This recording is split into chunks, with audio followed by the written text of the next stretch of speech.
Hello and welcome to the Armenian News Network Groong Week in Review. I'm Asbed Bedrossian. First, a reminder for our listeners, please support our work, subscribe to our channel on YouTube, like our page on Facebook, and follow us on social media, particularly on Twitter. And thank you in advance.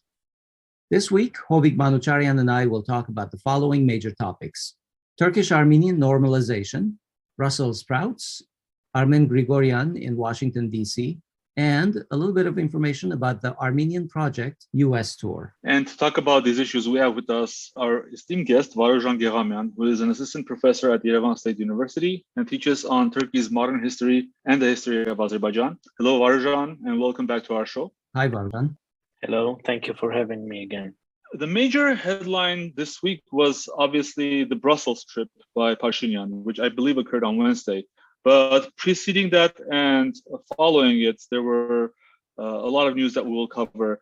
But let's begin with the Turkish-Armenian normalization issue. Varuzhan, a few days before the trip to Brussels, a little unexpectedly, we heard news reports that Armenian-Turkish relations are in the process of being normalized. The two countries were at the time slated to nominate envoys for the process, and since then that happened. But another surprise for us was that the news was announced by Mevlut Çavuşoğlu, Turkey's foreign minister, at a routine event in Turkey. And only the day after, it was confirmed by the Armenian Foreign Ministry as part of a short statement. And Varuzhan, what does this process mean? What do you make of the way in which this, shall I say, anxiety-inducing topic for Armenians was disclosed to the Armenian public? This is an important question, of course, again. And I would say, first of all, that though you are trying to divide these two topics, the visit of Pashinyan and announcement of the start or the launch of the reconciliation so-called process between Armenia and Turkey, but I would rather say that these two events are actually components of the same process, the parts of the same process. And probably it is good to look to these events and try to comment on this, putting them in the same context. So the first context is, of course, the general or the continuation of the reconstruction of the general region.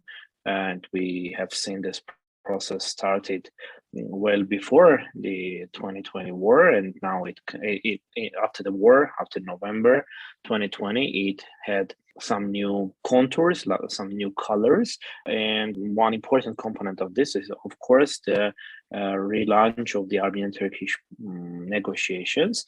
First of all, we need to say that these negotiations are not very clear for everybody. They are done in the backstage, and we see only some of the results. I mean, we are not familiar with all the process, but what we know for sure it is that the fact that Armenia and Turkey started the process. We know for sure that this process is done first of all directly, and then also through some mediators. And at least we know that there are two mediators, at least Georgia and Ukraine. We know that Armenia also, after the leak in the media, that there are some external mediators between Turkey and Armenia. And when there was kind of a surprise on the Russian side as well, Armenia said that we applied to Russia as well to help us to negotiate the process with Turkey. But of course, I mean, it was quite clear that this is just a kind of an attempt to again cover another angriness in the Russian side, like Russia's approval. Yeah, and then try to get to say that no worries, this is all with you. This is not separately without you. But in fact, it is separately done without negotiating with Russia. Of course, we know also that one stage of the negotiations already finished, because the announcement and the appointment of envoys are clearly signed that already some negotiations happened, and now we can publicly say that we already agreed that we have envoys. So, I mean, this is not the start of the process, but actually at the end of one of the one of the phases of this process. The third fact we know for sure is that Turkey has preconditions. It has already announced these preconditions several times and openly said it on the different levels with the president, with the foreign minister, with the Ministry of Defense, etc. And these preconditions are there. I mean, nobody said that we are taking these preconditions back and we are ready to open negotiations without these preconditions, as Armenia is trying to say. So we can also say that at least we haven't seen any sign that there are no preconditions. So, which means that probably there are preconditions and Armenia agreed to these preconditions. I mean, this is at least we can say, as far as there is no official announcement by Turkey that there are no preconditions. So these are the facts we know for sure, and which means that unfortunately we are witnessing the process of unequal negotiations between the two sides, and these unequal negotiations could finish with some terrible results.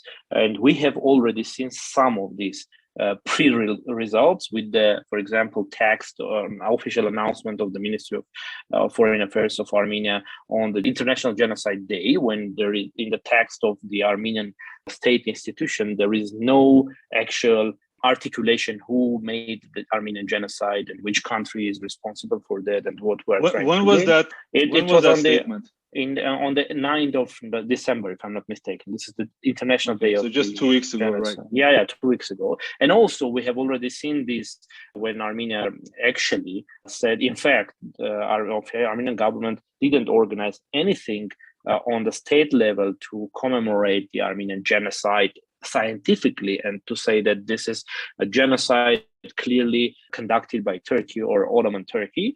And we have seen that contrary to this, in Turkey, there was a conference organized by the presidential administration to say that Armenians again organized a crime against humanity. They killed Turks, and the events, so-called events of 1915, are just like, these events were not genocide. These were just a result of First World War. So traditional Turkish denialist theses. So right. I mean, we have already seen this result, and unfortunately, these are quite similar to the preconditions that we are already familiar with from the Turkish side, that Armenia should take back all its efforts from the international recognition of the genocide, recognize the territorial integrity of the Turkey and Azerbaijan, and many others. So we are witnessing this, and for sure, this has also an international level. And this is the last thing I'm going to say.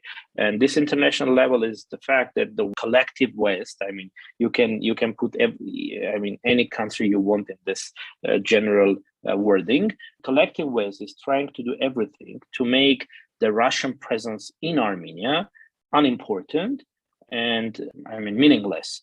And the first and foremost factor for the Russian presence in Armenia, if Russian military presence in Armenia, is the Turkish threat. And if you are taking this threat out of the action, then there is no need to have Russian forces here in Armenia. And we see that Collective West is absolutely supporting Armenian-Turkish process, not because they are for Armenian-Turkish reconciliation on itself, but rather they just want to again weaken positions of the position of Russians here in Armenia. And we see that this is also being made in parallel with the high-level propaganda, anti-Russian propaganda in Armenia. And collectively, this brings Armenia's security environment generally to be very non-positive for us at the moment. I mean, this could have much worse results in a very near future. Varuzhan, you said that the mediating countries are Georgia and Ukraine. Mm-hmm. And both of those countries, of course, are a source of friction between Russia and the West and possible NATO candidates. Yeah. And on the flip side, Russia has made very supportive statements about Armenian and Turkish normalization, and at least nominally, they are for it. How do you reconcile this stance for something that you just said Russia should be quite concerned about this process? Sure, because it might be removed from the and also, we know that even during the first Ser Sargsyan's days during the TARC, Armenia tried to avoid using Russia as a mediator in between its relations with Turkey. There were some WikiLeaks leaks about that. And in general, we're hearing different experts, they say that it's good to establish direct relations with Russia and not have large power. So how do you reconcile that with our current situation? And is that statement true today? First of all, minor correction. Tarek was a process initiated during the second president's age, Koçaryan's era. It was in the beginning of 2000s, and it was, if I'm not mistaken, it has been closed 2001 or 2002, if I'm not mistaken. So just like minor correction, sorry for this. Okay. First important conceptual thing here is that we can't compare the processes and all the initiatives in the Armenian-Turkish direction, which was done before the war and which are being done right now. The environment and the position of Armenia and the weight of Armenia, let me call this, geopolitical weight of Armenia was absolutely and is absolutely different from the one we had back in the beginning of 2000s. And the weight of Turkey and the possibilities, capabilities of Turkey are also very different from the previous period if we compare them. So this is why I'm very against any attempt to compare these two periods. Another major thing here is that I was one of those experts who was always trying to say that we should have direct connections with Turks. This is absolutely important. This was absolutely important because whenever you are not making any effort to have a direct connections between two countries, then another third party is going to fill the gap. And to fill with the content which can be against you or not in favor of you, which happened in case of Armenia and Turkey, because there were countries who were trying to fill the gap between Armenia and Turkey. And one of the first countries who were at that moment against Armenian-Turkish reconciliation was Georgia, not Russia or any other country, because in case Armenia and Turkey opened the borders, then we could have a very difficult situation with Georgian economy back in 2008. So the third thing here also, it is important to mention that, and Asbed was, I guess, tried to mention this, that Ukraine and Georgia, when we are saying that they are mediators, it means that they are not doing that alone. I mean, when we are taking the stand of these countries' geopolitical position and actually in which aliens are there, then it is quite clear that this is not Georgia and Ukraine by themselves, but rather through Georgians and Turkeys and Ukrainians, the mediator is the West, okay, or the Western NATO or any other force. So that's why it is not surprising that we see, by the way, at the same moment, visit of Pashinyan to Brussels, because it was absolutely clear that there are some other negotiations not connected to the Armenian-Azerbaijan conflict. There were also other meetings, which we are not aware at all because it is closed. I mean, because this is another stage of negotiations, which shouldn't be public right now, but we'll have results after that. And the major question about the Russia's role, it is that I'm not saying that we should ask permission from Russians to do this, but having Russia as our strategic ally and having Russian forces in Armenia, first of all, because it is supporting Armenia's security from Turkey, and having at least twice witnessed the Turkish possible attack back in the beginning of 1990s when during the war, and if no Russian forces there, then definitely Turkey will attack to the sovereign territory of the Republic of Armenia. So having all these, it is quite difficult to imagine that in a normal situation, an ally country wouldn't talk with its strategic ally, and say that, I'm doing whatever I want. This is not correct. And it's not surprising that Russians are publicly saying that, of course we are for the Armenian-Turkish reconciliation. I mean, how will you imagine that the third country, which is trying to say that he is not entering to the internal affairs of any country or foreign affairs a country, is saying that we are against Armenian-Turkish. It's impossible to imagine. No sense. It makes really no sense. What they are saying in reality through the diplomatic channels during the negotiations, probably we'll see again results in the near future. And it's not surprising that when Armenia is not working properly with its ally, it is not surprising that its ally, Russia here, in other cases, is not acting as we wish. This is Right. the response to these kind of actions by Armenian side. We are witnessing afterwards in different spheres, in different actions, and in different stages. This is what we have. Not even actions, but statements of Russian officials, openly criticizing Armenian government officials, unprecedented level. Yeah. And I think, Asbed, you were trying to mention this process. Based on your information, Varuzhan, when has this current process with Turkey and normalization start? We know that at least, in the end of, I think, summer, after the elections, Pashinyan made some trips to Batumi. I was personally not aware of the Ukraine connection. Maybe a little bit more details on how all that unrolled. Let me remind that today, as we speak, Prime Minister Pashinyan is in Georgia. Yeah, he's there. Yeah.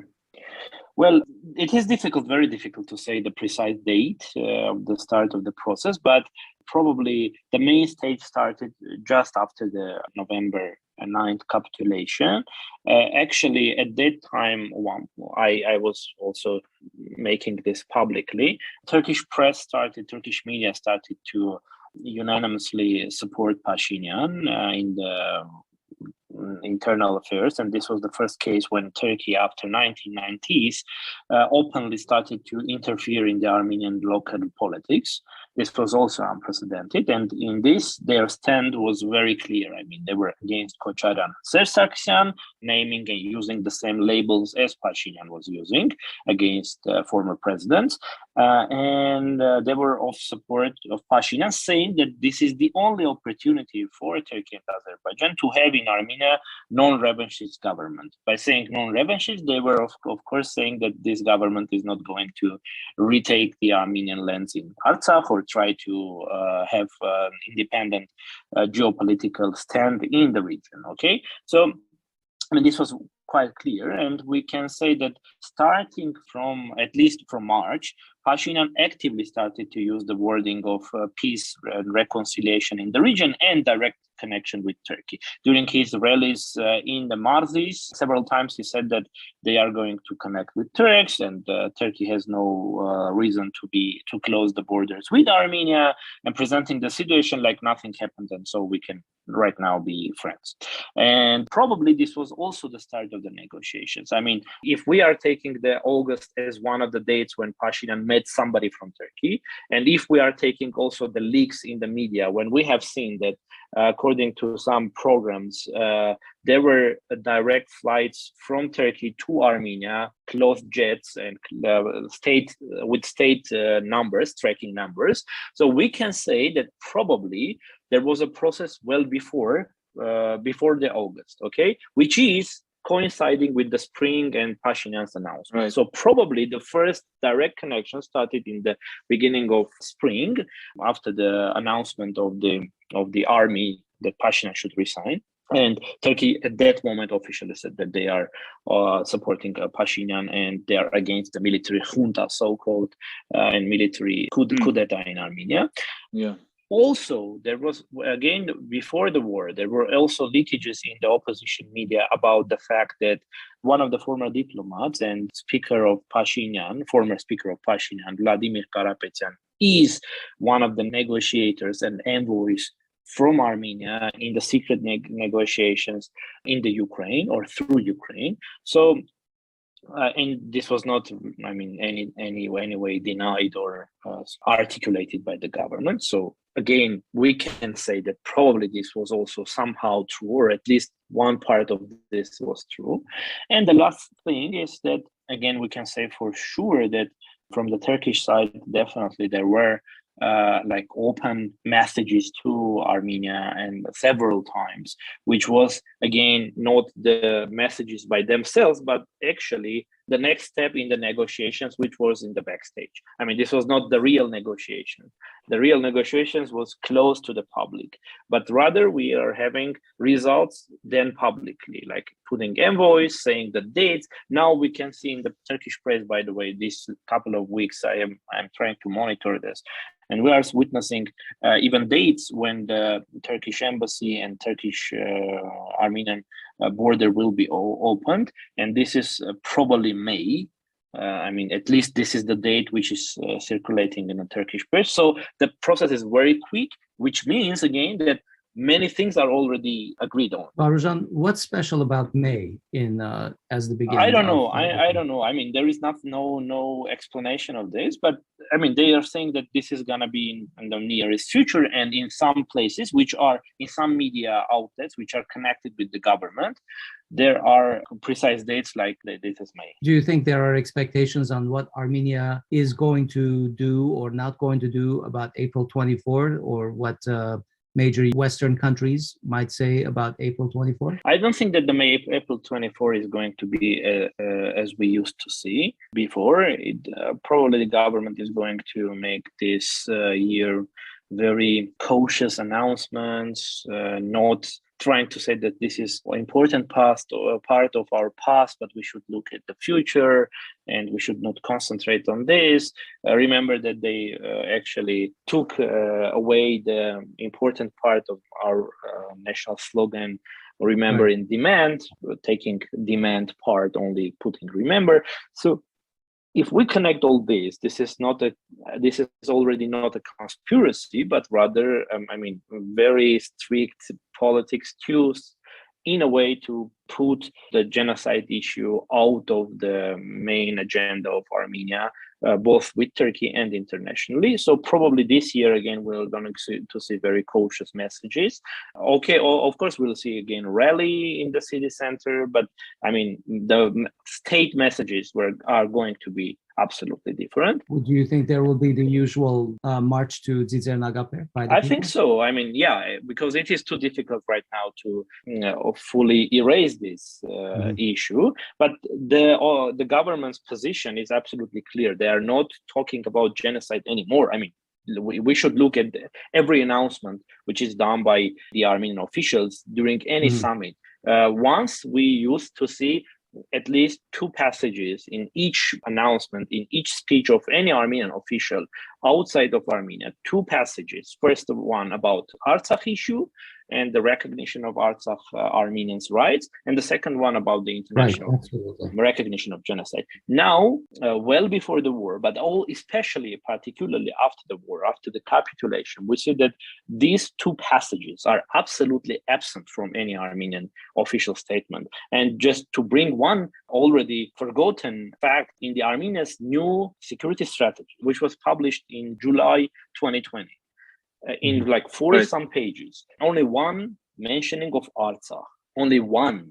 I mean, Artsakh is the and it was not Artsakh Republic of Artsakh. It was just I think Artsakh conflict. Yeah, there was one mentioning, and no articulation of Artsakh conflict, no articulation of what is the position of Republic of Armenia, and which is, I mean, this couldn't be just like separate facts and no connection between them. No, if we put these facts together, then we see the whole picture. And this connecting dots, we see that this is clearly a policy which is done by the current government, unfortunately, because this is against. Well, at least even before the war, they had this policy. What are your thoughts about how this is going to affect the relationship between the Republic and the Armenian diaspora worldwide? As you know, the reason why the Armenian diaspora primarily exists is because of the Armenian genocide, and not finding any kind of a resolution to that issue. How will this affect the relationship between us? Well, it's an interesting and very difficult topic, Asbed. I mean, a very difficult question, actually. Well, first of all, again, one important thing is to mention is that Turkey always tried to say that genocide and recognition of genocide is not the issue of the Armenians living in the Republic of Armenia, but rather of diaspora. And diaspora is an obstacle between Armenia and Turkey. So this was one of the main theses, the nihilist, by the way, thesis of Turkey during the whole period of the organized struggle for the recognition of genocide. We have seen this in the 60s, we have seen in the 70s, we have seen after the declaration of independence of the Republic of Armenia. So right now we're witnessing the factual repeat of the thesis by the Armenian side, that genocide is not important. Genocide was an obstacle for the development of Armenia, the recognition of genocide. So we should put this aside, and this is not an important issue, and we should work. And here we see that it brings very strong disconnection between Armenia and diaspora. very strong one. And you are right that there is no even another agenda between Armenia and diaspora to work on. And when you are just cutting that line between Armenia and diaspora, which is the genocide issue, I mean, the political one, we're not talking about the cultural one. It's putting a wedge between us. Yeah, it is trying to break the diaspora and Armenia away, which is absolutely coinciding with the Turkish aims and goals for, as I said, for decades, not just right now, but for decades. So here we see that politically, Armenia is right now with its politics, it is bringing harm to the organization of diaspora, to the self-organization of diaspora, putting no agenda on there. At least we had the recognition of Karabakh, of the Republic of Artsakh. Now it is also out of the scope of the Armenian foreign policy, which means that the Armenian diaspora organizations, political ones, they have no even possibility to somehow work there in the communities. Because imagine that you have a community which worked for decades for the recognition of genocide and for the Karabakh. Okay, now you spend a lot of efforts, a lot of money, a lot of time, a lot of things. You sacrificed a lot of things there to make these topics alive there and to put pressure on the subsequent governments where the diaspora community lives, and somehow to help Armenia and also to sustain their own role in that country.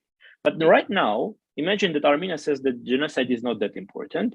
We are not talking about the recognition of the Republic of Artsakh, but rather we are talking about the rights of Armenians living in Nagorno-Karabakh. This is the official wording of Armenian government starting from November. Unfortunately, they are not using Republic of Artsakh. They are not putting the Artsakh flag anymore, anything. So politically, the Artsakh topic is out of the scope of Armenian government. So imagine that community is going to work with its local authorities, and they are saying, we got a message from your country, from your republic, which says that right now we are for the Armenian-Turkish reconciliation. You are coming here and blaming Turkey.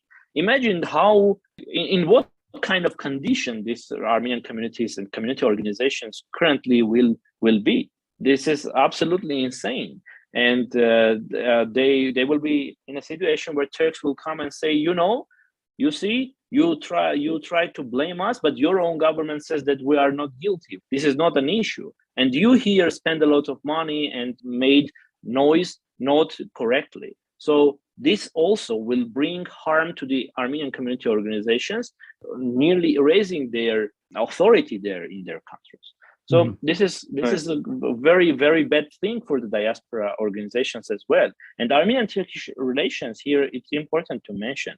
Armenian-Turkish relations and the conflict in general is not an issue of Armenia only, Republic of Armenia. It's a pan-Armenian issue. Absolutely. And in every aspect, And what is interesting about this is also that not only Turkey, but for Azerbaijan itself as well, the Armenian diaspora, Aliyev has been quoted several times saying, we have no problem with Armenia itself. It is the diaspora that is our enemy, a mortal enemy, I think they use the word. Yeah. We're the bogeyman. Yeah. The envoys we know from the Turkish side, Serdar Kılıç. Serdar Kılıç. Kılıç, yeah, it's pronounced Kılıç. And he is a former Turkish ambassador to US. Yeah. And from the Armenian side, Ruben Rubinyan. What can you tell us about these two people? Well, Serdar Kılıç is a professional diplomat. One of the best one in Turkish diplomatic corpus. He has, experience of decades of work in different places, very difficult environments. And if you ask those who worked during the period and when he was an ambassador of Turkey to the US, you can hear witnesses that he was probably one of the best Turkey ambassadors to the US and one of the hardest critics of Armenians and strugglers against everything Armenian. He was not only to put back the efforts on the genocide recognition, but also to block any pro-Armenian initiative in the US, and vice versa. He was in support of every initiative which was trying to target Armenians. Done by Azeris, done by Turks, done by any other force in the US. And he was really kind of a very important person in this anti-Armenian anti-Armenian initiatives. He had a previous experience in working with the Security Council of Turkey, which is also an important position in Turkey, which means that he has direct connection with the government of country, and there is a trust to him. Mm-hmm. Because it's impossible to have a secretary of the Security Council without trusting him in the Erdogan's government. So on one side, this is Serdar Kılıç, and he's, as I said, he's publicly against Armenians and blaming Armenians and targeting Armenians, and which is already a sign that Turkey is not, refused from its preconditions. This is clearly a sign that this is the person we are sending to you. Okay, and on the second side, on the other hand, we have Parliament member Ruben Rubinian, who is a young guy. He has no experience, no normal education. He in the diplomatic or especially negotiating spheres. All his work career is about. The work career started in 2018 with this so-called revolutionary movement in Armenia. Before that, he has spent several months in Turkey with the scholarship of Granding Foundation, by the way, which is famous for its leftist inclinations. And Ruben Rubinian worked for a couple of months in the Ministry of Foreign Affairs after the so-called revolution. And he failed, and he was, according to the, leakages in the press, all the professional diplomats in the ministry, they were against the appointment of Ruben Rubinian as the deputy foreign minister, and he was out of the ministry and brought to the parliament to be the head of the International Relations Commission in the parliament. I mean, nothing serious there. And he is famous for the advocation of the Armenian-Turkish rapprochement. So it's not surprising that he is appointed because of two facts. First, he is for the Armenian-Turkish rapprochement. Second, he is one of the most trustable persons in the Pashinyan's environment. He is not a professional diplomat, which means that he's going to do what he was asked or he is ordered to do, not told to do, but not personally. He has no capacity to do his own research, his own preparatory work. So this means that he's just a person who should be there during the negotiations instead of Pashinyan. I mean, he is the ears of Pashinyan, nothing more.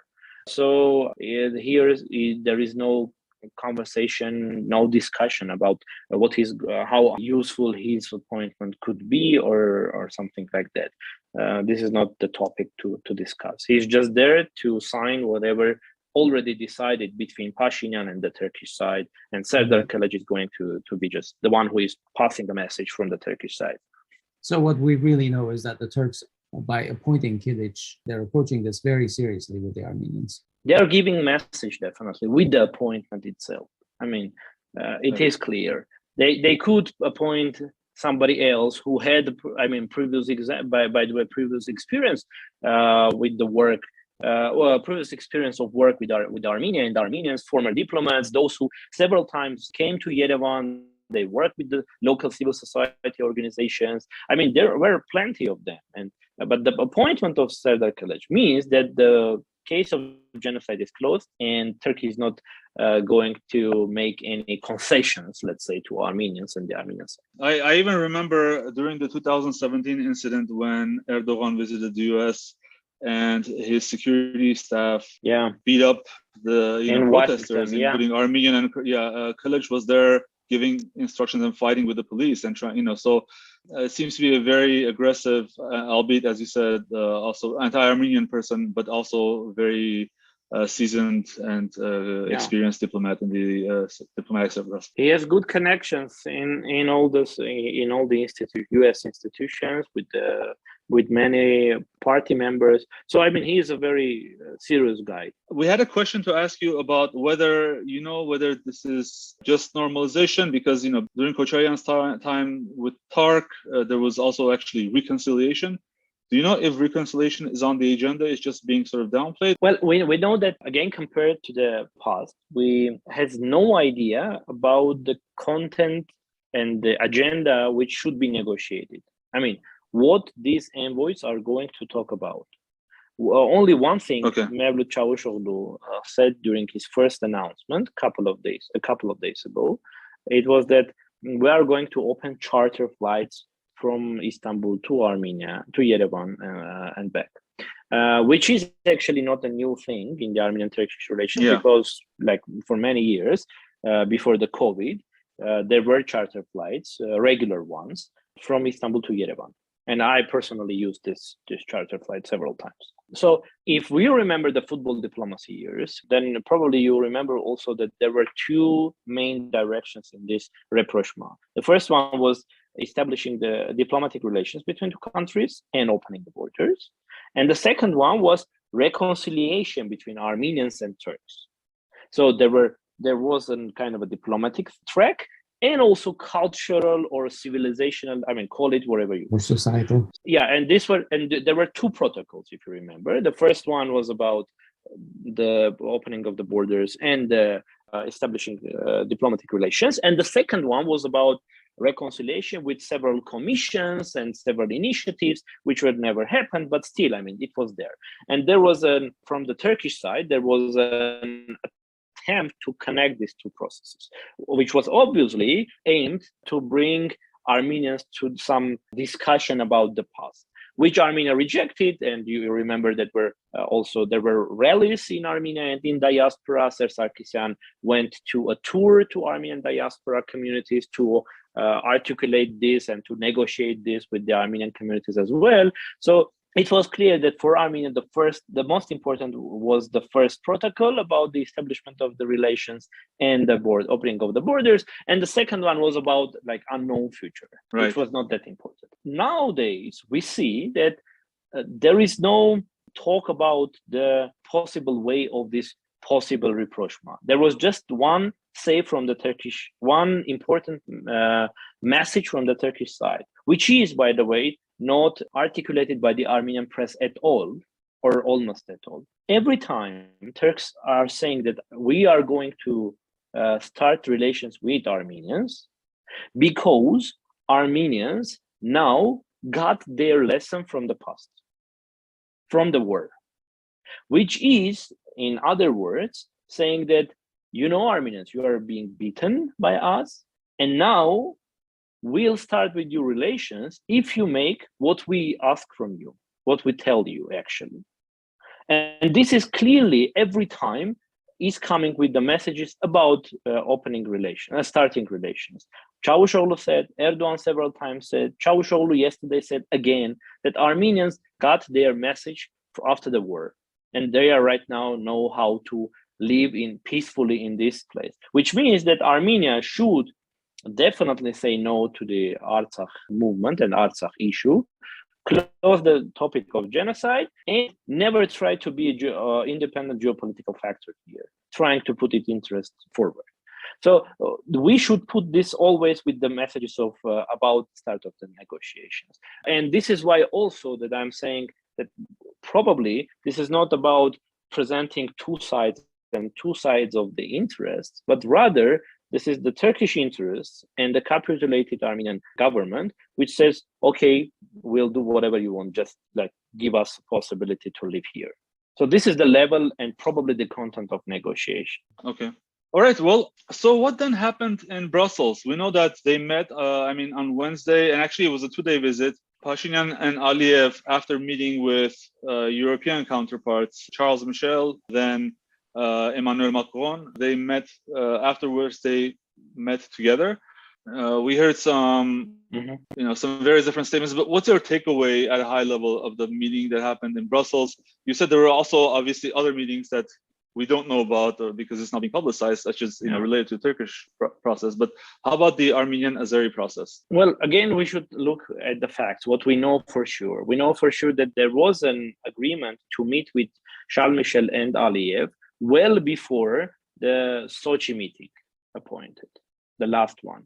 Okay, and at that time there were rumors and some expectations that on 9th of November there is gonna be another trilateral meeting with the Russian president and Aliyev and Pashinyan on the on two sides, but it didn't happen. And then we got a message that there is going to be a meeting in Brussels. And then only after that, we had the message that no, okay, they are going to meet with Putin before the Brussels, which means that Russians somehow interfered in this process. Right. Interesting. What we know again for sure that Russia, of course, is trying to be the leading force in this conflict, to leverage between sides and to keep its control on the South Caucasus. And what we know for sure, it is that both EU and the US are trying to take this position out of Russia, from Russians. And organizing Brussels meetings was an attempt to make another platform for communication between Armenia and Azerbaijan without Russia, which Armenia and Azerbaijan agreed. It is quite clear why Azerbaijan agreed, because Ilham Aliyev and all the Azerbaijani foreign policy from the beginning of the Heydar Aliyev's period is about balancing between powers. It always was, even with Turkey. Azerbaijan always tried to balance strong influence of different countries on its country with good relations with other sides. If you have Turkey as an ally, it doesn't mean that you are going to be the subject of Turkey. You should be with Russia, you should be with the West, you should be with Iran to make balance and not to give any power to be the sovereign of your country. So Aliyev is open to any kind of format, which also means that he is also trying to diminish the role of the Minsk co-chairs group. Because if you have other formats of negotiations, it means that already Minsk co-chairs group and all of the principles which were developed during the 30 years are already not the only one, at least, and in fact, are already gone. Are already part of the history, but not the real part of the negotiations, where clearly there was a message about the self-determination of the people. So, for why Pashinyan agreed, if we look on the propaganda, which is highly connected with the government, not personally his messages, but all the MPs, all the experts which are connected with the government or all supportive of the government, it is to bring Armenia back to Europe. And when Pashinyan agrees with this suggestion to meet Aliyev in Brussels, it means that Armenia also tries to go out of Russian influence, which is connected, as I already told, with the general message. The pro-Western government tries to be less connected with Russia. And if we have other formats of talk with Aliyev, then probably we are going to be there. That is why we have seen also a separate meeting with Emmanuel Macron, Aliyev, and Pashinyan all together, sitting, smiling, which is very surprising because when you have around 100 POWs in Baku, and you have constant violations of your international border by Azerbaijan, it is somehow difficult to imagine how you can sit and smile with Aliyev and just sit and, say that we have agreed on this issue or on that issue. This is absolutely a sign that we have no agenda to put on.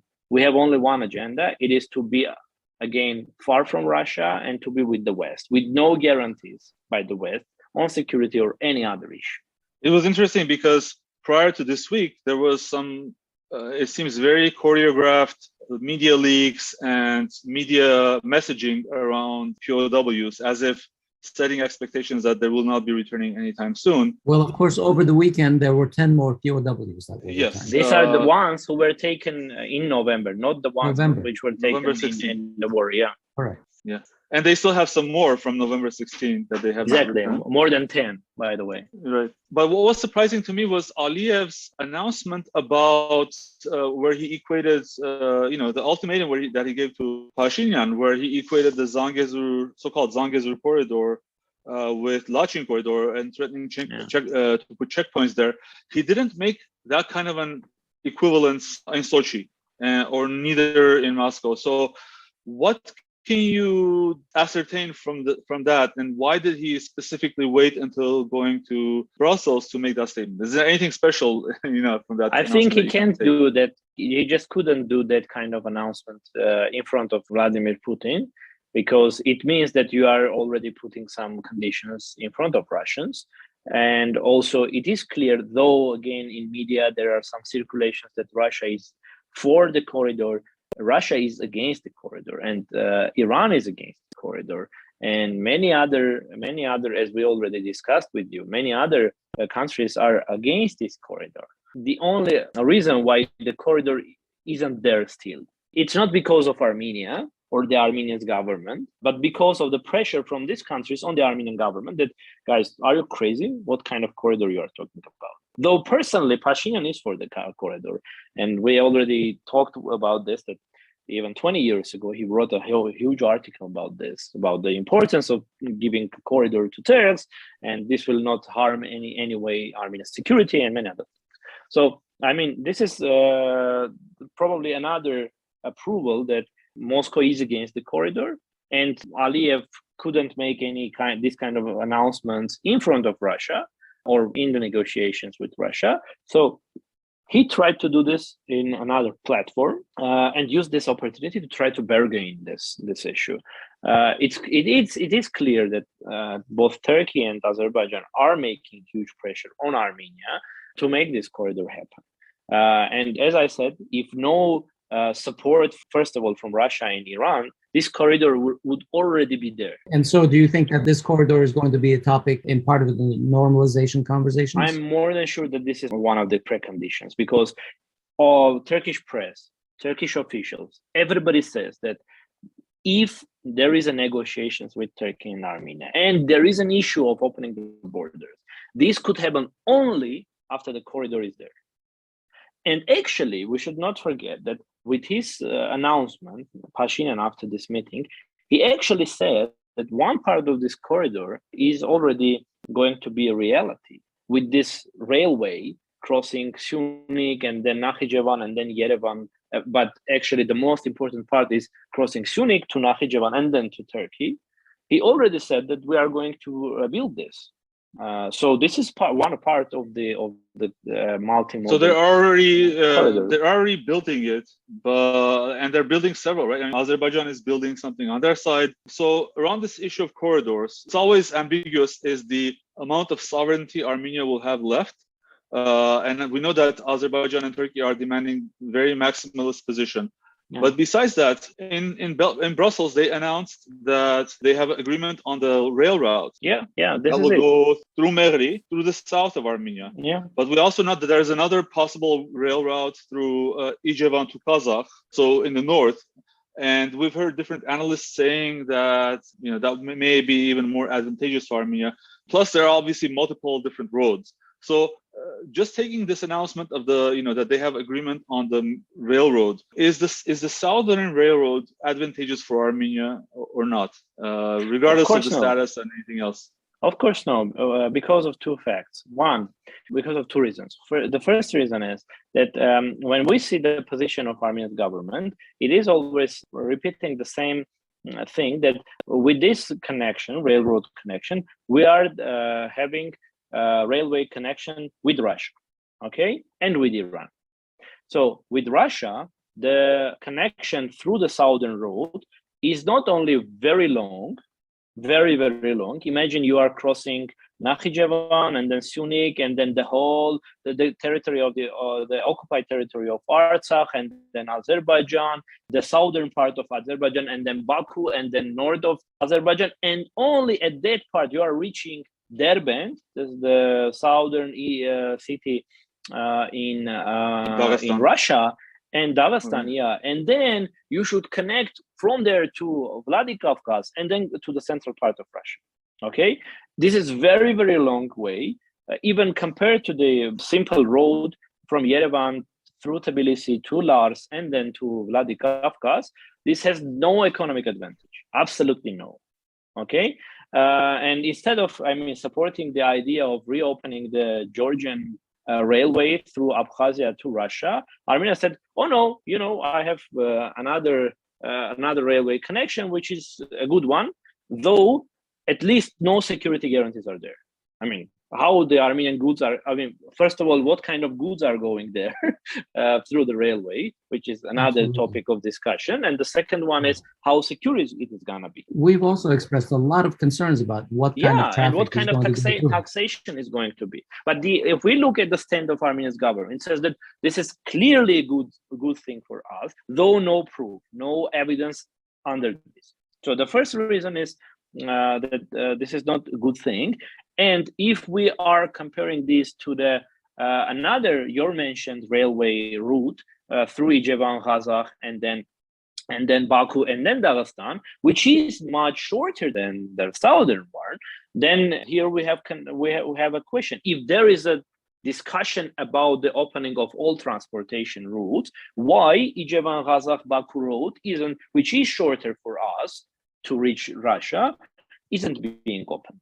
From the Azerbaijani side, there is no talk about this. Okay, and the second important thing is that by agreeing to this southern railway road, Armenia actually refusing to build its north-south corridor or north-south road, which is connecting Yerevan to Sunik and then to Iran, and saying, I don't need Iran new road to connect to Iran because I have a railway through Nakhichevan to Iran, which means you are refusing to have your own road, which brings you geopolitical stand and geopolitical weight. And you are saying that, I have a shorter road, again, with all concerns, with security, with taxation and many other things, and refusing to be a geopolitical factor. And also, as far as I know, the Southern Railroad basically has been completely dismantled during all these 30 years. Yeah. It needs to be completely rebuilt. The numbers I heard is around, some say 200 million just for the Armenia part. The whole railroad corridor is in the billions, or more than 1 billion. And there was some rumors that, in fact, we don't know who will actually build the part in Azerbaijan or occupied Artsakh.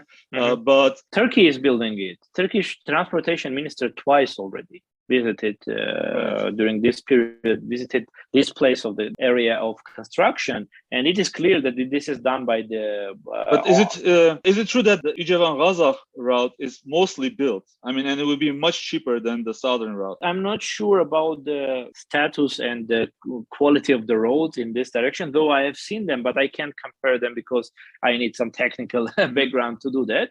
But clearly, it is much more easier. I mean, the terrain and the whole fortifications are much more in favor of this. And just two more things on this routes and communications and opening the transportation routes. We never seen any conversation about the opening of Gyumri-Kars Railroad, which could somehow, if we compare with all other routes, could be the only one which can support the Armenia's economy a little bit. I mean, again, there is no proof, there is no evidence under this statement, but at least we know that these could be much in favor of Armenia than all other routes, because this is connecting to Armenia's north to Georgia, and through this, Armenia is becoming a corridor and a sovereign corridor for Georgia and for Turkey, okay? And no conversation about this. So there is no talk about opening all the communications. Turkey and Azerbaijan are only advocating for those routes which are important for them, but not for Armenia. Otherwise, we'll see talks about this. And the second thing, which is again very important, all these processes are happening in parallel with the announcements of Armenia's government and all other forces here, and especially Azerbaijan in Turkish, with this slogan that this is going to open the communications in the region. And it is called Apasharjapakum in Armenian, which is unblocking of the communications. Well, first here, it is not Armenia that blocked these communications. It is Turkey and Azerbaijan which make a blockade against Armenia. And Turkey and Azerbaijan should make every effort to open these communications if they are for peace and coexistence in this region. So this is a blockade done by Turkey and Azerbaijan, not by Armenia. Though currently Armenia's government is saying we closed the borders, not Turks, okay? And the second one, and by the way, the blockade is another international crime. and another war activity, according to all it's an act of war, right? Yeah, it's an act of war. So, and the second important thing, that unblocking of communications, in fact, is becoming a blockade of all Armenia's communications, because all the main roads of Armenia, connecting Armenia to the outside world, are being currently or could be totally under the control of Turks. We already have seen this in Sunik. The Goris Kapan 21 kilometers are under the control of Turks. I'm not even talking about other parts of the road which are under direct threat of the Azerbaijani side. If we are going to hand to Azerbaijan those so-called enclaves in the small territories in Tavuk, which are again they're demanding, right? Yeah, and so we are losing the control of our main road to Georgia. If we are giving the main railroads through Nakhichevan to Iran, it means that our main connection to Iran is also under the Turkish coordination. So all the main roads of Armenia are under the Turkish control and Azerbaijani control, which means that actually, in fact, instead of unblocking of communications, you are blocking all of your communications with the outside world, right? Which is not definitely in the interest of Armenia and Armenia. All right, Varuzhan, thanks for this very detailed breakdown. We will revisit this topic frequently, but we have to move on. And very quickly, Armen Grigoryan was the Secretary of Armenia's National Security Council, was in Washington, D.C. this week. Any quick update on what was discussed there and any outcome from that meeting? We have very small information from there. One thing we know that Armen Grigoryan tried to present his visit with fanfare, saying that he met everybody and all the important personalities there, though analysts of the American policy, they clearly mentioned that these were not high-level meetings, which means, actually, that again, there is no direct or serious negotiations between Armenia and US. They're just on the level of deputy assistant to the deputy assistant of somebody in the US government, which means that you have, no equal relations, and there is no agenda actually in the Armenian-US relations other than Armenian-Turkish normalization or negotiations, which is done.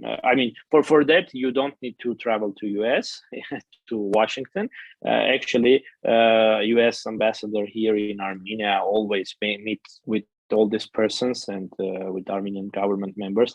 And I'm sure that she is transferring the required messages. So though our Armenian government is trying to show that he is very close to the West, this is also, we can analyze together with the messages from the government that, we were being invited to this democratic alliance organized by the President Biden, and they represented this something like that this is a personal invitation and Pashinyan is going to travel to US, and this is a clear sign that we are already an ally of the US, which is not in the fact. In fact, probably Armen Grigoryan's visit should be assessed as an attempt again to show that we are here open to be the ally of US instead of Russia, or at least with Russia. But as you can imagine from the previous background of this person, he is famous or infamous for his anti-Russian approaches and anti-Russian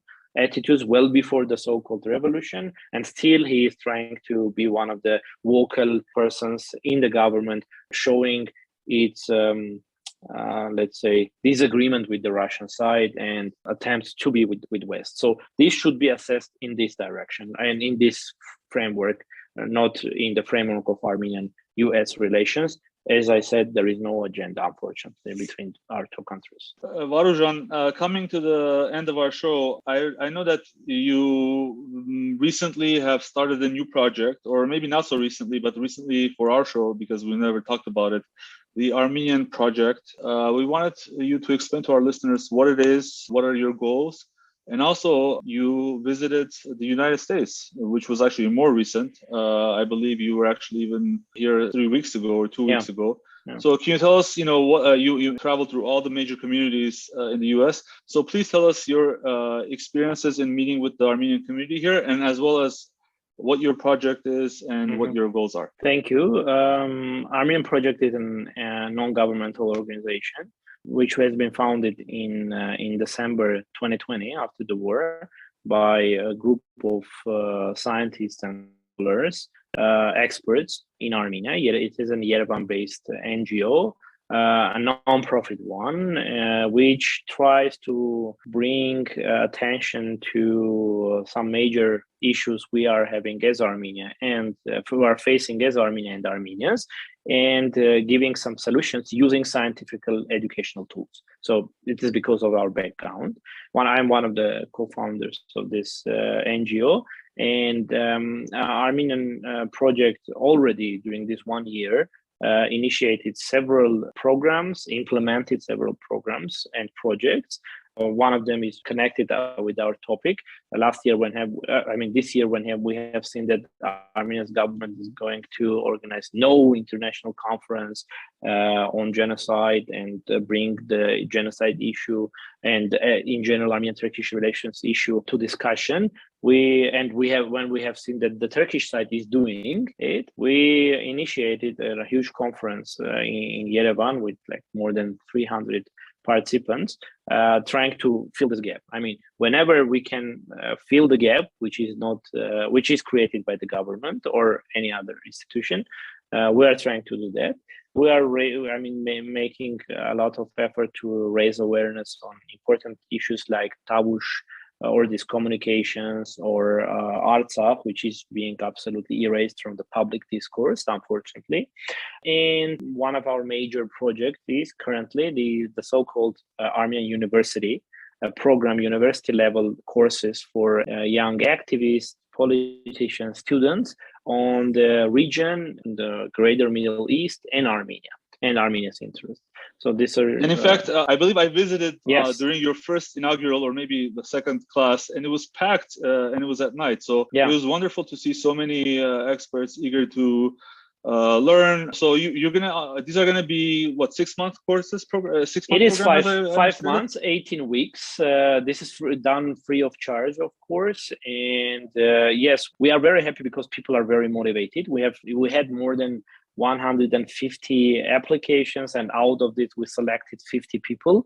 And we are very happy because people are coming late at night after their work, after their main university studies. They are coming and sitting for 4 hours and listening to this and actively participating, which means that this is important for them. And we can say that even we have assistance to parliament members. We are hosting also parliament members sometimes coming to listen to the courses, and this is very motivating for us. And we are going to expand this activity. So out of this, one of the main directions of our work is the permanent work connection with Armenian diaspora. And we believe that Armenian diaspora relations need some modernization, and especially today it is very important, crucial probably. And again, we see that there is a huge gap. Nobody is dealing with this. Diaspora is still accepted or perceived as something not active by itself, but just a place where you should go and say something to them and get some money, and that's it. But diaspora is in itself, it's a factor and is an important part of Armenia. And imagine that you have Armenia without diaspora, and imagine when you compare this with Armenia with diaspora, it's absolutely, even geopolitically, it's absolutely another weight, another class, another level. So we see that this is an important direction of work. So we try to very modestly try to fill this gap as well. And we had tours in Russian community organizations being invited by them. We had recently a tour in 6 major communities in the US. Probably this is not going to be the last one. The main 2 things we have done in the communities are public lectures for general audiences and meetings with important diaspora organizations, political, cultural ones, to bring to understand, first of all, diaspora's perception of the situation, its own solutions, and also whether we can or not, try to bring also some insight from our side and try to help to advise what we can do and to strengthen the connections, being kind of a mediator between different Armenian organizations in Armenia and in diaspora. So this is the main aim. And by the results, I can say that at least we think that we managed because we got so many new invitations by new communities. We are going to travel to Latin America. We are going to travel to European communities after this. All this is done by the invitation. So we are not just decided to go, but we are getting invitations when we are traveling. Let me mention that when you were on this tour in Los Angeles, you and I got a chance to meet in person. That was very nice. That event was very well attended. So as you said, the project is very popular in the diaspora as well. Hopefully, yeah. Do you have a website that we can link to? Yeah, sure. We have. Unfortunately, it's only in Armenian right now, but we are working on this as well. So ArmenianProject.com, it is our main website with our main activities. And also we publish also a TV show, a YouTube TV show on different topics, which is again, has some viewers also outside Armenia. Sometimes we even manage, if we manage to fundraise, we also somehow translate these TV shows into English and in Russian, so to make them available for much wider audience. And for fundraising, people also go to your website, or how would they, if someone wants to donate to your organization? We have like a support us page there, and people can all our activities are done only through the generous support of our listeners, followers. So this is it. So on the website, if there is people who can support, they can find the required information. Perfect. Varuzhan, thank you very much for coming on our show this time again. And it was a great show. I enjoyed it a lot. Yeah. We hope that it will not be too long time for you to visit us again. Thank you, Varuzhan. Thank you very much. Thank you for having me. All right. That was a very interesting conversation with Varuzhan. Hovik, I know you have been fairly active on Twitter about the Eurovision winner, Malena, right? Oh, you have? Do you have a rant about this that you want to talk about? Okay, yes. In fact, it's not a rant. It's more of my own opinion about the event. First of all, I want to say that I'm happy whenever an Armenian makes achieve success internationally on a personal level. I think that's a great thing. In this case, though, my overall reaction was a little bit nuanced because here she is, she's representing Armenia officially. I have to tell you that my daughter actually called me when she won. She called me with tears in her eyes to tell me the good news.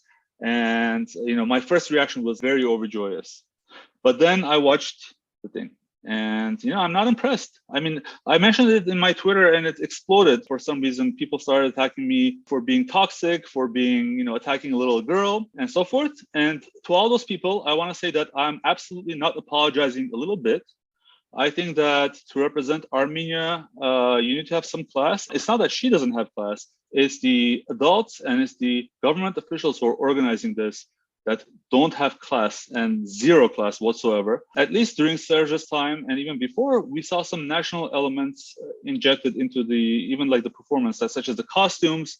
The only thing Armenian about this was a few words like kami kami repeated over and over. So yes, I'm not impressed about that. But this Twitter sphere, exploded with, hey, we finally won something. And I'm saying, is that all that we're looking forward to win this stupid teenage girl competition where they're, I have to be honest, they're taking advantage of young girls. They're sexualizing young girls. Malena in her video was actually, dressed properly, but a 14-year-old girl during the live portion of the conversation, her dress was a little bit objectionable to me as a father of teenagers. I don't know what to say, how to talk to my daughters in that case. Well, I'm also very happy when an Armenian is popular for positive things and they have an opportunity to become famous and represent Armenians in a positive light. But as I watched the video, I was also wondering what part of this is Armenian culture. It's certainly, a lot of people accuse me for not having been to Armenia for a long time.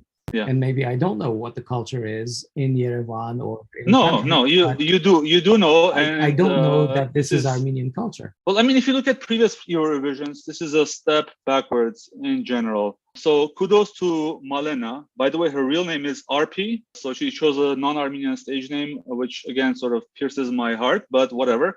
Hope she has a great career, but nothing had to do with Armenia. And I'm sad that this was a missed opportunity, because coming after the war, coming after so much sort of losses, this should have been used as a very successful opportunity to propagandize our cause, to show the world that what was done to us and that we're sort of persevering, we're fighting back. This was not the way that it should have been done. You know, I'm still holding on to my opinion. All the critics be damned. Okay, well, we'll close it with that. Thank you, Hovik. Thank you. Okay, that was our Week in Review show, and we hope it helped you catch up with some of the issues in and around Armenia from this past week. As always, we invite your feedback and your suggestions. You can find us on most social media and podcast platforms or our website, groong.org. Don't forget to subscribe to our channel on YouTube, like our pages, and follow us on social media.